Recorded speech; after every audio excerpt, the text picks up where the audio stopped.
தஹஜ்ஜுத் தொழுகை தொழுவதால் கிடைக்கும் நன்மைகள். பரலான தொழுகைக்கு அடுத்த அந்தஸ்து தஹஜ்ஜுத் தொழுகைக்குத்தான். கப்ரில் ஒளி கிடைக்கிறது, முகத்தில் ஒளி உண்டாகிறது, எல்லா நோய்களையும் நிவாரணமாக்குகிறது, இருதய நோயை விட்டு பாதுகாக்கின்றது, சிறிய பாவங்களெல்லாம் மன்னிக்கப்படுகின்றன. எந்த கண்களும் பார்த்திராத, எந்த காதுகளும் கேட்டிராத, எந்த உள்ளமும் சிந்தித்திராத பெரிய நிஃப்மத்துக்களை அல்லாஹ் அளிப்பான்.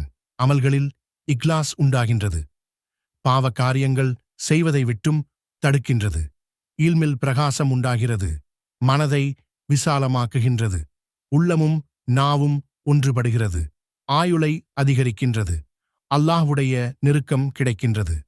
தஹஜ்ஜுத் நேரத்தில் நாம் எதை பிரார்த்தித்தாலும் அதை அல்லாஹ் அங்கீகரிக்கின்றான்.